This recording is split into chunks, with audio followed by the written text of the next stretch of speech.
Hello, अस्सलाम वालेकुम बच्चों। तो आज हम लीनियर प्रोग्रामिंग और एग्जांपल्स करेंगे डिस्कस कि हम किसी भी लीनियर प्रोग्राम को कैसे फॉर्मुलेट करेंगे। अब थोड़ी मुश्किल होती आएंगी। तो जो बच्चे जो अब नए हैं, नए व्यूअर्स जो हैं, उनको चाहिए कि पहले जो है ना मेरे पहले लेक्चर से स्टार्ट करें लीनियर प्रोग्रामिंग की। जो पूरी प्लेलिस्ट है इसके अंदर पहला लेक्चर जो था उसमें मैंने बहुत सिंपल एग्जांपल इलस्ट्रेट की थी। फिर उसके बाद सेकेंड वीडियो के अंदर हमने जो है ना थोड़ी सी उससे डिफ़िकल्ट एग्जांपल डिस्कस की थी। और आज जो है अब थोड़ी सी और जैसे जैसे आज से प्ले लिस्ट आगे जाएगी, एग्जांपल्स थोड़ी सी मज़ीद टेक्निकल और जो है डिफ़िकल्ट होती जाएंगी, ताकि हर तरह की एग्जांपल आपको पता चल जाए। अब ये एक कैटरर है। यहाँ पे एग्जांपल नंबर 4 की डिटेल अगर आप पढ़ेंगे तो इसमें एक कैटरर है जिसको must prepare from 5 different drinks in stock, 500 gallon of a punch containing at least 20% orange juice, 10% grapefruit juice and 5% cranberry juice. उसको एक पंच बनाना है 500 गैलन का, जिसके अंदर कम से कम 20% ऑरेंज जूस हो, 10% ग्रेपफ्रूट जूस हो और 5% क्रैनबेरी जूस हो। If inventory data are as shown below, how much of each fruit drink should the caterer use to obtain the required composition at total minimum cost? Means ये आपका दिया हुआ है कि drink market में जो available है, इन्वेंट्री में जो आपके पास डेटा है उसके हिसाब से ड्रिंक ए जो है अवेलेबल है इन्वेंट्री के अंदर, जिसकी कॉस्ट कितनी है 1.5 पर गैलन। और इसके अंदर ऑरेंज जूस मौजूद है, ग्रेप फ्रूट जूस 40% मौजूद है, ऑरेंज जूस 40% है और क्रैनबेरी जूस नहीं है इसके अंदर। और टोटल कितना अवेलेबल है इन्वेंट्री में आपके पास 200 गैलन अवेलेबल है। इस तरह इन्वेंट्री में एक और ड्रिंक भी पड़ा हुआ है जिसमें 5% ऑरेंज जूस है, 10% ग्रेप फ्रूट जूस है और 20% क्रैनबेरी जूस है, और इसके 400 गैलन पड़े हुए हैं और इसकी कॉस्ट कम है 0.75 एंड सो ऑन। इस तरह के 5 ड्रिंक अवेलेबल हैं। और ड्रिंक ई में देखें, इंटरेस्टिंग बात यह है कि इसमें कुछ भी कोई भी जूस नहीं है। जस्ट जब इसमें इसका मतलब है कोई जूस नहीं है, तो इसमें ये फिलर होगा यकीनन, वाटर फिलर, जो कि ज़रूरी होता है। ठीक है, उसकी डाइल्यूट करने के लिए किसी भी जूस को। तो हमें नहीं पता जो भी है इसमें, orange juice, grep fruit juice और क्रैनबेरी जूस नहीं है।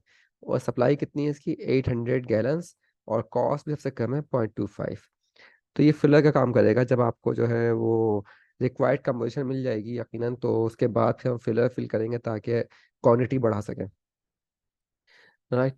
तो अब इसके अंदर पहला स्टेप क्या होगा? पहला स्टेप हमेशा की तरह वही होगा, की डिसीजंस, कि हमें डिसीजन लेने होंगे, डिसीजन वेरिएबल्स। तो let X A, X A क्या होगा आपके पास? Quantity of drink A. Drink A की मैं कितनी क्वांटिटी यूज करूँ, क्योंकि आपके पास देखो प्रॉब्लम का सिनेरियो समझना पड़ेगा पहले। इसमें 5 ड्रिंक्स अवेलेबल हैं और हमें चाहिए क्या, रिक्वायर्ड कंपोजिशन क्या है? ऑरेंज जूस की, ग्रेप फ्रूट जूस की और क्रैनबेरी जूस की, ये रिक्वायर्ड कंपोजिशन है। मतलब ये रिस्ट्रिक्शन लगी हुई है कि 20% ऑरेंज जूस चाहिए, 10% grep fruit juice, 5% cranberry juice. तो इसके लिए हमें इस फ्रीडम क्या दिया गया है? फ्रीडम ये दिया गया है कि बेटा, कि drink A, drink B, drink C, drink D और ड्रिंक ई की जितनी चाहे क्वांटिटी मैं लूँ अपने हिसाब से परचेज करूँ। कितने यूनिट ड्रिंक ए के परचेज करने हैं? इसका एक यूनिट जो है ना, एक गैलन 1.5 है, तो जितने चाहे मैं गैलन परचेज कर लूँ। ये फ्रीडम दिया गया है। तो मुझे क्या फाइंड करना है कि हाउ मच ईच, देखिए इसमें लिखा हुआ भी है, how much each for drink should be caterer use. इन ड्रिंक्स में कितना कितना कैटरा यूज करे कि वो रिक्वायर्ड कंबशन मिल जाए और total cost, minimum total cost में। तो आपका फ्रीडम जो है पहले देखना पड़ता है। फ्रीडम, ये 5 चीजों में फ्रीडम दिया गया है। तो एक्स ए ले लेता हूँ। एक्स ए क्या है? क्वांटिटी ऑफ ड्रिंक ए। ठीक है, टू बी यूज्ड। इसी तरह से एक्स बी जो जाएगा, एक्स सी हो जाएगा, एक्स डी हो जाएगा। तो मैं बजाय ये कि 5 वेरिएबल बनाऊं इस तरह से और बना बना के मेरा टाइम ज़ाया हो, तो मैं ऐसा करता हूँ, एक्स आई ले लेता हूँ और यहाँ भी एक्स आई कर लेता हूँ ऐसे, ड्रिंक आई, और आई रन्स फ्रॉम ए टू ई। ये 5 वेरिएबल हो गए। अब इनकी नेचर बताओ। नेचर अगर आप चेक करेंगे इन वेरिएबल्स की, तो सारे वेरिएबल्स क्वांटिटीज हैं, तो quantities can't be negative. I runs from A to E. उसके बाद आते हैं ऑब्जेक्टिव फंक्शन पे। ठीक है, स्टेप नंबर 2, ये स्टेप नंबर 1 था। इसके बाद आते हैं स्टेप नंबर 2, ऑब्जेक्टिव फंक्शन।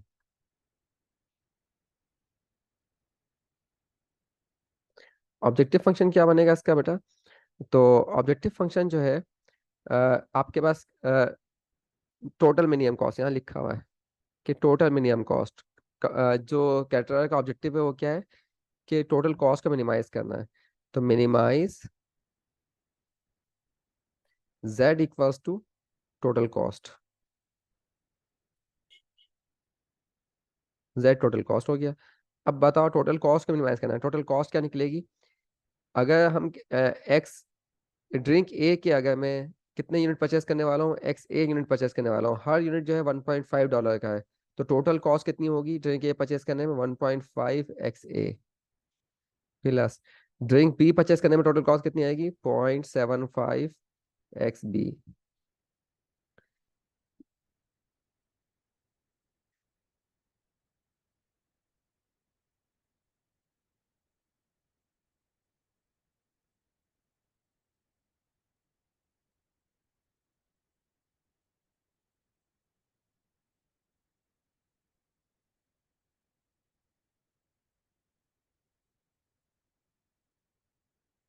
और इसके बाद ड्रिंक सी परचेस करने में कितनी कॉस्ट आएगी? 2.00 X C plus 1.75 X D plus 0.25 X E. ये टोटल कॉस्ट होगी जो तमाम ड्रिंक्स को परचेस करने पे आएगी, और इसको क्या करना है? मिनिमाइज करना है। ये हमारा ऑब्जेक्टिव फंक्शन बन गया मिनिमाइजेशन का। स्टेप नंबर 3 पे आते हैं। स्टेप नंबर 3 क्या आता है? कॉन्स्टेंट्स का। कॉन्स्टेंट्स में आते हैं। तो कॉन्स्टेंट्स में हम देखेंगे कि इसके अंदर हमें कंडीशंस क्या क्या लगी हुई हैं। पहली कंडीशन क्या है?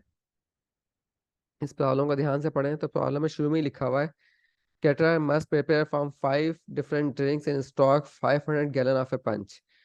तो जो पंच बनाना है उसे 500 गैलन का बनाना है, और ये की मस्ट रिक्वायरमेंट है। ठीक है, इसका मतलब ये हुआ कि एक्स ए जितना भी ड्रिंक्स लेगा, X B plus X C plus X D plus X E, ये टोटल ड्रिंक्स है ना जो इनको मिक्सिंग मिक्सिंग करके पंच बनाएगा, इनकी quantity should be greater then और इक्वल्स टू 500। देखो यहाँ पे एक मसला है, यहाँ पे एक मसला है आपके पास थिंकिंग का। अगर आप चाहें तो एग्जैक्टली 500 भी कर सकते हो, ये भी गलत नहीं होगा।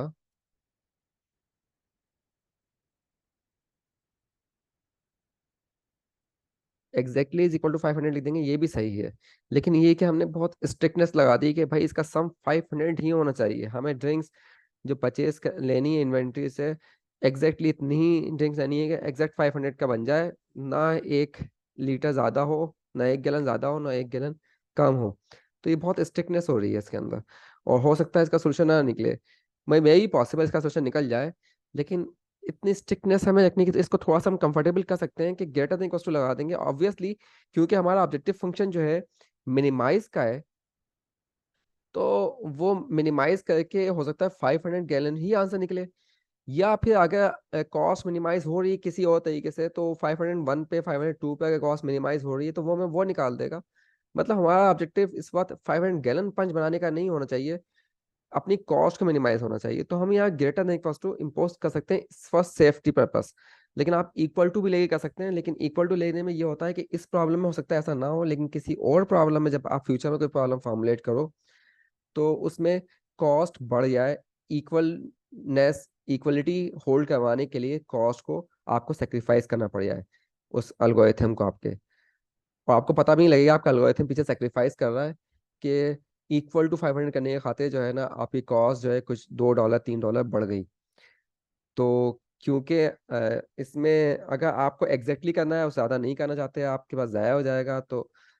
लेकिन अगर कॉस्ट कम हो रही है तो भाई आप एक्स्ट्रा कर लोगे ना, वो आप खुद पी लोगे या अपने दोस्त को पिला दोगे भाई, एक्स्ट्रा जो बचेगा, या कहीं और स्टॉक में रख दोगे फ्यूचर में। इस्तेमाल करने के लिए। लेकिन अगर कॉस्ट सेव हो रही है तो, कॉस्ट सेव नहीं हो रही होगी तो आपका एल्गोरिथम ऑटोमेटिकली 500 ही प्रोड्यूस करेगा, क्योंकि जिसने कॉस्ट कम आ रही होगी वही करेगा ना वो। तो इसमें इक्वलिटी होल्ड करवाना कोई कंपलसरी नहीं होता। तो प्रॉब्लम पढ़ के थोड़ा हम दिमाग लगाते हैं कि यार इसमें ज़रूरत भी है या नहीं है इतनी स्टिकनेस दिखाने की। ठीक है, जैसे स्टिकनेस किसी भी मामले में जो है ना, जब जरूरत पड़े तभी दिखाई जाती है, अदरवाइज नहीं, लीनियंसी ही रखी जाती है। जैसे बच्चों को अगर डांटना है, सख्ती करनी है, तो आप स्ट्रिक्ट हो जाते हो। तो हर वक्त की स्टिकनेस खामखा की, फजूल की, इसका कोई बेनिफिट ना हो तो कोई फायदा नहीं है। तो यहाँ पे हमें 500 से ज़्यादा भी हो जाए तो कोई मसला नहीं है, लेकिन सब्जेक्ट टू कंडीशन देके कॉस्ट अगर कम हो रही है तो हम 500 से ज़्यादा भी अलाउ कर देंगे। तो इसलिए मैंने ग्रेटर देन इक्वल टू डाला है ना। ग्रेटर देन भी अलाउ है, लेकिन आपको सबसे ज़्यादा प्रायोरिटी किसकी है? कॉस्ट की, कॉस्ट मिनिमाइज करनी है। सही है बेटा, समझ में आ गया। लेकिन इक्वल टू के साथ भी कोई बना देगा तो वो भी गलत नहीं होगा। चलें, उसके बाद जो है आपके पास दूसरी रिक्वायरमेंट क्या है? दूसरी रिक्वायरमेंट क्या है? 20% ऑरेंज जूस होना चाहिए। आपके पास जो पंच बनेगा उसके अंदर कितना हो? 20% ऑरेंज जूस हो। इसका मतलब क्या निकलता है कि orange juice in the punch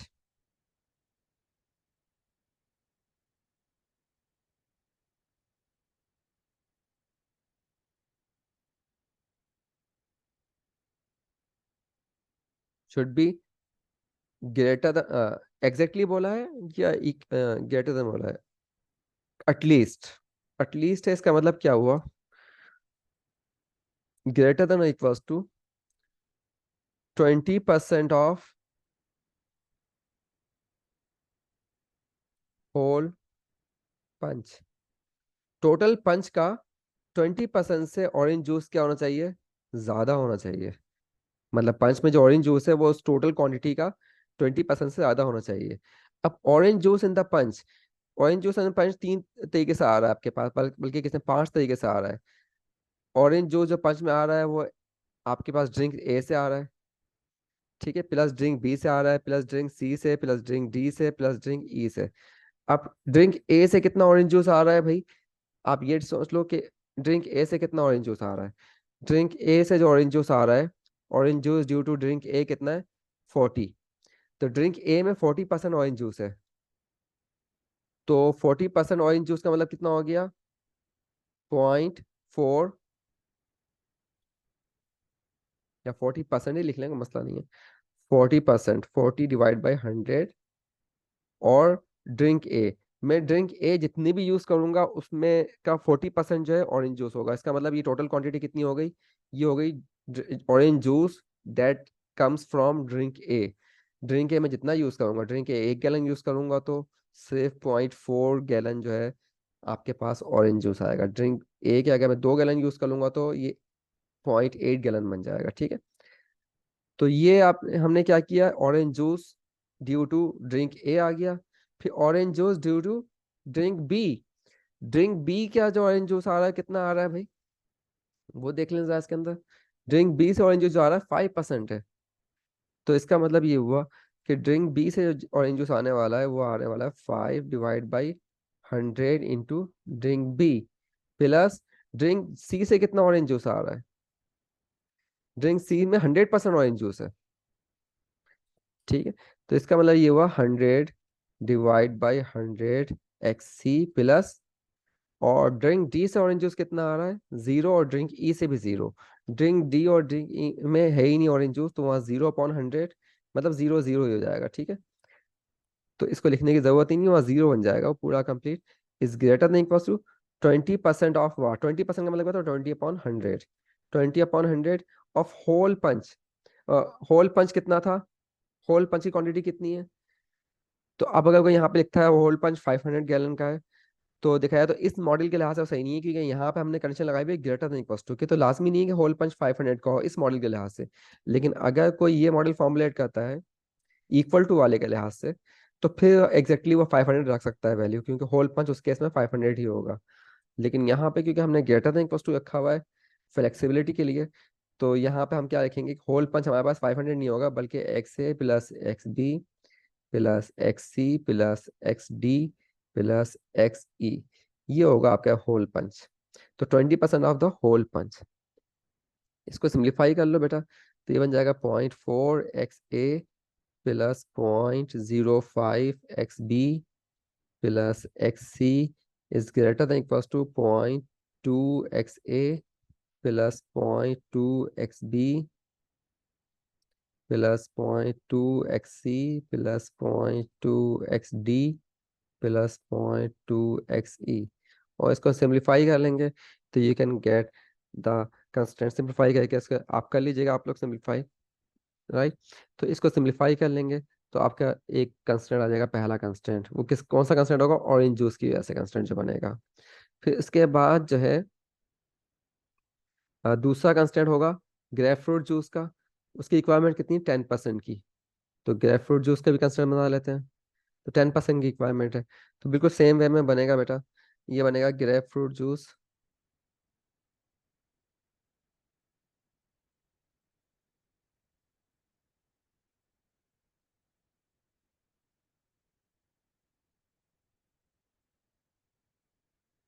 juice in the पंच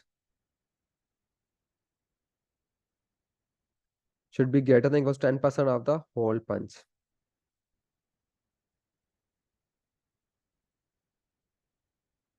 ठीक है। तो ग्रेप फ्रूट जूस जो है आपके पास जो पंच के अंदर आ रहा है वो होल पंच से के 10% से ज्यादा होना चाहिए। अब ग्रेप फ्रूट जो जो जो आ रहा है वो किसकी वजह से आ रहा है? ड्रिंक ए से भी आ रहा है। जब ड्रिंक ए में लाऊंगा मैं तो उसमें भी ग्रेप फ्रूट जूस मौजूद है, ड्रिंक बी में भी ग्रेप फ्रूट जूस होगा। कितना कितना होगा वो देख लेते हैं। ड्रिंक ए के अंदर 40% जो है वो ग्रेप फ्रूट जूस है। इसका मतलब ये हुआ कि ड्रिंक ए की इतनी क्वांटिटी लूंगा उसमें 40% ग्रेप फ्रूट जूस में ही मिल जाएगा खुद ब खुद। तो ये जाएगा 40/100 XA plus grep fruit juice drink B में से कितना आ रहा है? 10%। 10% जो है ड्रिंक बी से मिल जाएगा। तो ये हो जाएगा आपके पास 10/100 XB plus grep fruit juice drink C में कितना है? ड्रिंक सी में नहीं है। और ड्रिंक डी में 100% है। ड्रिंक डी में 100% है, सी में नहीं आ रहा। तो सी के लिए 0 लिख देंगे, 0 XC प्लस और 100/100 drink D is greater than equals to 10% and 10/100 of total punch.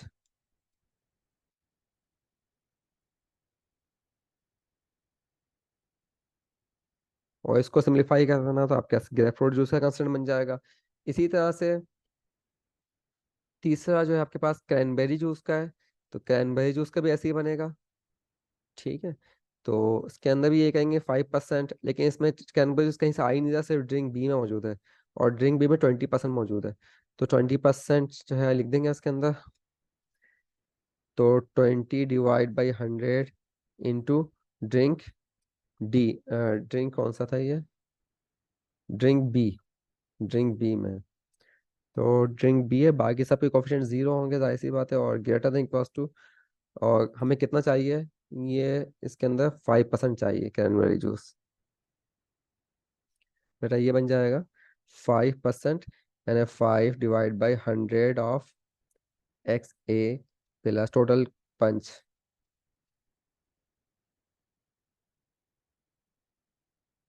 और ये इस तरह आपका इसका कंस्टेंट बन गया। इसको सिंप्लीफाई कर लेना आप लोग। तो इस तरह से हमारे पास कंस्टेंट बनते आ रहे हैं। अब इसके बाद और कंस्टेंट क्या क्या गिवन है इसमें देखो। एक कंस्टेंट और भी गिवन है यार, सप्लाई का। क्योंकि तो ऊपर हमने यहाँ तक कवर कर लिया। उसके बाद सप्लाई पे आते हैं। सप्लाई कितनी अवेलेबल है सबकी? 200 400, मतलब ड्रिंक के 200 से ज़्यादा अवेलेबल ही नहीं है परचेस करने के लिए। तो इसका मतलब है कि ये कंडीशन भी लग जाएगी इसके अंदर। ये कंडीशन लगेगी XA should be less than equals to 200, यानी 200 से ज़्यादा अवेलेबल नहीं है, ज़्यादा आप कंज्यूम थोड़ी कर सकते हैं। XB less than equals to 400, XC is less than equals to 100, XD is less than equals to 50 and XE is less than equals to 800। ये आपके पास एक्स्ट्रा इन्फॉर्मेशन है। और फिर इसके बाद और कोई कंडीशन इसमें लगी हुई आप है तो देख लें। इसमें और कोई कंडीशन नहीं है तो बेटा ये फॉर्मुलेट हो गया कंप्लीट। अब देखो इसका फाइनल फॉर्मुलेशन कैसे लिखेंगे इस मॉडल को हम। फॉर्मली फाइनली फॉर्मुलेट करके इस तरह से मेंशन हुआ हुआ है यहाँ पर। अच्छा देखिए इस मॉडल में और इस मॉडल में फ़र्क क्या है। हमने वहाँ मॉडल हमने यहाँ पे लिखा था वहाँ less than equals to greater than equals to 500 लिखा था, और यहाँ पे क्या रखा हुआ इन्होंने, इक्वल्स टू 500 रख दिए। तो इन्होंने ये मॉडल फॉर्मुलेट किया है, उसमें एग्जैक्टली 500 का उन्होंने कंडीशन लगा के फॉर्मुलेट किया है। तो देखो हर जगह चेंज हो गया है। तो वहाँ पे हमने x A plus x B condition लिखी थी, यहाँ पे क्या आ रही है, 500 आ रहा है। तो इसका मतलब है कि यहाँ जो मॉडल फॉर्मुलेट हुआ हुआ है उन्होंने एग्जैक्ट 500 करके, मतलब उनका 500 बड़ा एम्फेसाइज है कि एग्जैक्टली 500 ही गैलन प्रोड्यूस करने हैं, ना उससे ज़्यादा ना उससे कम, चाहे कॉस्ट कम ही क्यों ना हो रही हो ज़्यादा करने पर। ठीक है, तो ये मॉडल भी सही है और वो मॉडल भी सही है, लेकिन इनके जवाब जब आप फाइनल सॉल्व करेंगे, इसका ऑप्टिमल सोल्यूशन निकालेंगे हम किसी मेथड से, सिंपलेक्स मेथड से, किसी भी कंप्यूटर बेस्ड सॉफ्टवेयर से, तो उसमें मोस्ट प्रोबेबली आंसर सेम ही आएगा। 90% चांसेस आंसर सेम आएगा, लेकिन 10% चांस इस बात का भी है कि आंसर में थोड़ा सा फर्क आ जाए। और अगर फर्क आया तो कॉस्ट किसकी कम होगी, कॉस्ट इसकी कम होगी। मैं क्योंकि यहाँ पे मैंने एम्फेसाइज 500 गैलन पे नहीं रखा हुआ, टोटल सिर्फ मिनिमाइजेशन पे मेरा फोकस है, 500 गैलन पे इतना फोकस नहीं है। जबकि इस मॉडल के अंदर जो यहाँ मॉडल फॉर्मुलेट हुआ हुआ है, इसमें इनका फोकस 500 पे भी लग गया है। तो दो चीज़ों में जब फोकस कर रहे होते हैं तो आपको थोड़ा सेक्रीफाइस हो सकता है, करना पड़ जाता है। ठीक है बेटा, तो ये हमने मॉडल फॉर्मुलेट किया। अब एक और एग्जांपल देख लेते हैं।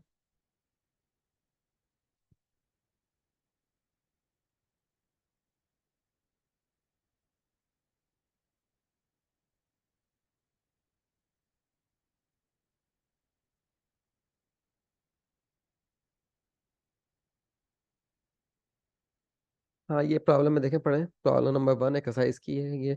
यूनिवर्सल माइन इंस operate 3 mines in West Virginia. The ore from each mine is separated into two grades before it is shipped. The daily production capacities of the mines as well as their daily operating cost are as follows. इसमें आपके पास 3 mines है,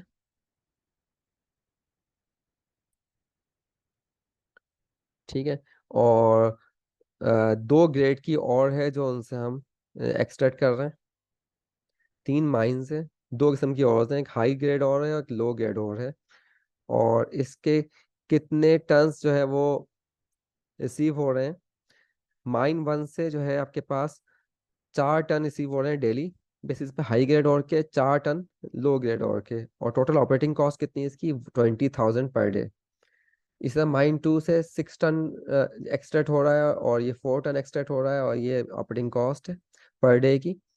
universal has committed itself to deliver 54 tons of high grade ore and 65 tons of low grade ore by the end of the week। उसकी commitment क्या है अपने आप से कि 54 टन्स हाई ग्रेड ore से डिलीवर करना है और 65 tons low grade ore by the end of the week।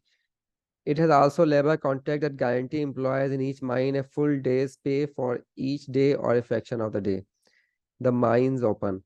Determine the number of days each mine should be operated during the upcoming week if the universal mine is to fulfill its commitment at minimum total cost। हाँ बेटा, इसके अंदर हमें पता ही करना है कि अगले वीक में कितने दिन जो है ना माइन 1, माइन 2, माइन 3 को हम ऑपरेट करवाएंगे। अच्छा देखें, इसके अंदर एक जो जुमला लिखा हुआ है, it also labour contract that guarantees employees in each mine a full days पे फॉर ईच डे और fraction of the day the same mine is open. Means के पेमेंट जो है ना हमें फुली करनी होगी, चाहे वो आधा दिन खुले माइन या पूरा दिन ओपन रहे। तो इसका मतलब है यहाँ फ्रैक्शनल आंसर हमारे लिए बेकार होगा इस प्रॉब्लम में। इस प्रॉब्लम में इंटीजर आंसर चाहिए। तो इंटीजर आंसर जाने का मतलब ये हुआ कि ये असल में इंटीजर प्रोग्रामिंग बन गई ये प्रॉब्लम।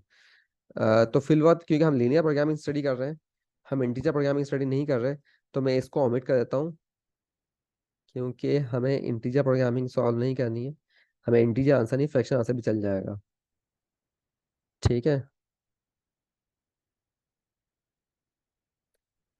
तो हमने यहाँ पे इसको ओमिट कर दिया ताकि ये सब कंफ्यूजन ना हो।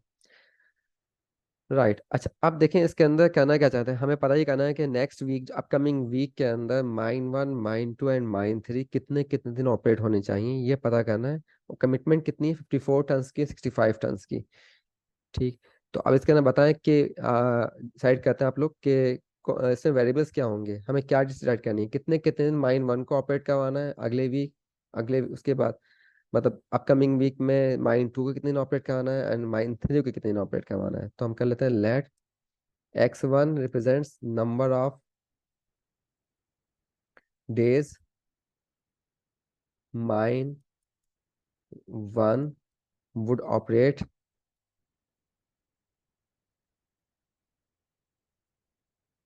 in upcoming week.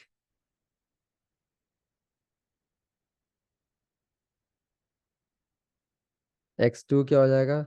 Number of days mine two would operate in upcoming week. x3 क्या हो जाएगा? Number of days mine three would operate in upcoming week. ठीक है, तो इसके अंदर ऑब्जेक्टिव फंक्शन बनाएगा। ऑब्जेक्टिव फंक्शन क्या हो जाएगा इसका? टोटल कॉस्ट को, कॉस्ट ऑपरेटिंग कॉस्ट है ना, टोटल कॉस्ट को मिनिमम, क्या लिखा हुआ है? Universal mines fulfil it's commitment minimum total cost. उनकी कमिटमेंट क्या है? मिनिमम टोटल कॉस्ट में। तो इसका मतलब ये हुआ मिनिमाइज करना है। z इक्वल्स टू, कितनी कॉस्ट आ रही है भाई इसकी? 20। 1000 को मैं स्किप कर रहा हूँ। 20 का 1000 को हम बाद में भी इंक्लूड कर सकते हैं, मेरे मॉडल में शामिल नहीं कर रहा फिलहाल, क्योंकि इसको हम स्केल कर सकते हैं थोड़ा बहुत। तो इस पूरे तमाम वेरिएबल्स में 1000 को हम omit कर देंगे, तो ये क्या हो जाएगा? 20x1। क्योंकि माइन जो एक दिन खुलेगा 20 का खर्चा आएगा, 2 दिन खुलेगी माइन तो 20 × 2, जितने दिन ऑपरेट करेंगे। इसके बाद 22x2 plus 18x3 subject to conditions. Conditions क्या गिवन है इसके अंदर? कंडीशन क्या गिवन है इसके अंदर? माइन वन और माइन टू।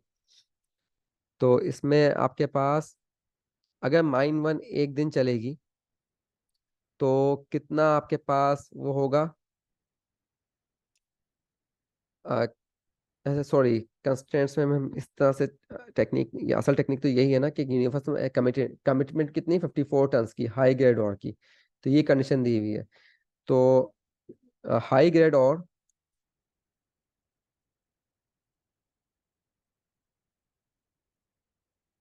ठीक है, कितनी होनी चाहिए production? Production of high grade ore should be greater than equals to 54। High grade ore जो है आपके 54 टन से ज्यादा होनी चाहिए। पहली कमिटमेंट तो ये है ना, यही तो कंस्टेंट है इसका। अब प्रोडक्शन ऑफ हाई ग्रेड और पे आते हैं। तो हाई ग्रेड और कहाँ से प्रोड्यूस हो रही है? माइन वन से हो रही है, फिर माइन टू से भी हो रही है, और माइन थ्री से भी हो रही है। तो production of high grade ore due to mine one, mine one से कितनी प्रोडक्शन हो रही है भाई? 4 × क्योंकि माइन वन एक दिन चलेगी तो आपके हाई ग्रेड और कितनी होगी? 4 टन प्रोड्यूस हो रही है। तो मैं कितने दिन चलाना है? x1 डेज चलाना है, तो 4x1 प्लस फिर 6x2 plus x3 is greater than equals to 54। ये पहला कंस्टेंट आ गया कि जितनी प्रोडक्शन हो रही है हाई ग्रेड और की माइन वन से, माइन टू से, माइन थ्री से, सारी प्रोडक्शन का सम कितना होना चाहिए? Greater than equals to 54। अच्छा, यहाँ पे इक्वल टू भी डाल सकता हूँ कि कमिटमेंट मेरी एग्जैक्टली 54 की है, तो मैं एग्जैक्टली 54 ही प्रोड्यूस करूंगा। लेकिन फिर अगेन अगर मैं कमिटमेंट या इक्वल टू डालता हूँ तो इससे क्या हो जाता है कि आपके इस प्रॉब्लम का नो सोल्यूशन ही पॉसिबल हो सकता है। तो मैं उसको रिलैक्सेशन देने के लिए ग्रेटर देन इक्वल्स टू कर रहा हूँ, लेकिन आप चाहें तो डाल सकते हैं। अच्छा, अगले क्या बनेगा आपके पास? 4x1 plus 4x2 plus 6x3 is greater than equals to 65। ठीक है बच्चों, अब उसके बाद क्या है? और कोई कंस्टेंट नजर आ रहा है इसके अंदर? और कोई कंडीशन? 65 टन्स का भी लिख दिया मैंने कमिटमेंट, 54 टन्स का भी। एक और कमिटमेंट भी तो है इसके अंदर, कमिटमेंट नहीं है बल्कि ऑब्वियस सी बात है कि हम अपकमिंग वीक के लिए फाइन कर रहे हैं। तो बेटा ये चीज अक्सर लोग मिस कर जाते हैं कि x1 should be less than equal to 7, less than equal to, greater than equal to 0 and less than equal to 7। x2 should be less than, lies between 0 and 7, क्योंकि नंबर ऑफ वीक्स है बेटा ये। Number of weeks तो 7 से ज्यादा नहीं हो सकते ना। Sorry, number of days in a week, sorry, number of days in a week है। और एक वीक में डेज जो है 7 से ज्यादा नहीं होते। तो तीनों वेरिएबल्स जो है वो लाइज बिटवीन 0 एंड 7 होने चाहिए। तो ये हमने प्रॉब्लम फॉर्मुलेट कर ली बेटा इसको। तो आप देखें इसका क्या बनता है, ये आपका इसका मॉडल बन गया। क्लियर बेटा? दो एग्जाम्पल और सॉल्व कर लिए हमने।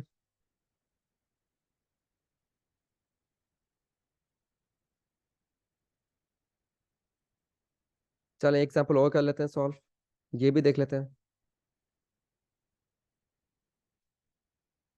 A pet store has determined that each hamster should receive at least 70 units of protein, 100 units of carbohydrate, and 20 units of fat daily.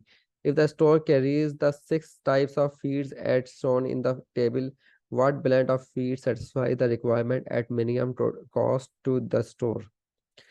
अब ये रिक्वायरमेंट यहाँ यहाँ पे जो है ना, ये बिल्कुल ऐसी प्रॉब्लम है, लेकिन यहाँ फीड्स अवेलेबल है। फीड ए फीड बी मार्केट में अवेलेबल है, उनमें प्रोटीन्स मुख्तलिफ कंपोजिशन में मौजूद है, फैट भी मौजूद है, उनकी कॉस्ट भी गिवन है। ठीक है। अब ये आपको इसमें फ्रीडम पहले हमें देखना पड़ेगा कि हमें क्या चीज़ परचेस करनी है। हमें जो है ना, फीड्स मार्केट में अवेलेबल है, तो इसको मिनिमम कॉस्ट में परचेस करना है। इसका मतलब क्या हो गया, इसमें वेरिएबल क्या होंगे, लेट एक्स ए क्या हो जाएगा, feed, quantity of feed A to be purchased. तो मैं इसको, कितने वेरिएबल बनेंगे इसमें, आपके पास 6 वेरिएबल बन जाएंगे।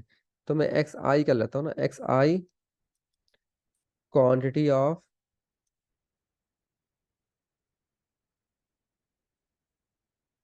Feed I to be purchased.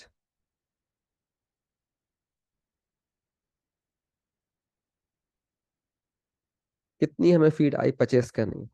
और इसके बाद जो है, ये आपके पास नेचर ऑफ द वेरिएबल जाहिर सी बात है क्वांटिटी है, तो X I should be greater than equals to 0।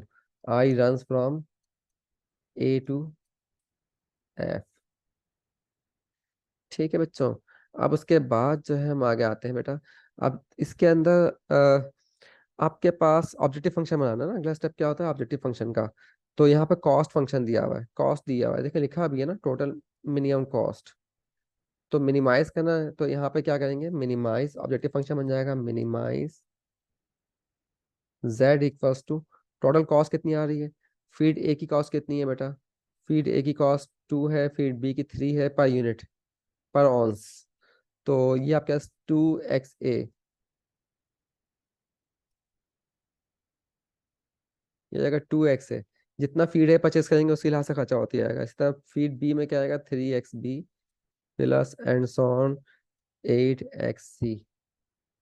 इस तरह से बन जाएगा, ठीक है ना, एक्स एक्स सी नहीं है, सॉरी एक्स एफ। राइट। तो ये आपके ऑब्जेक्टिव फंक्शन हो गया। अब उसके बाद हम क्या करेंगे, इसमें अब कंडीशंस क्या है, कंडीशन ये है कि हमें कितना चाहिए, each hamster should receive at least 70 units of protein. Her hamster को 70 यूनिट्स ऑफ प्रोटीन चाहिए। इसका मतलब ये हुआ जो प्रोटीन मिल रहा है, प्रोटीन इन द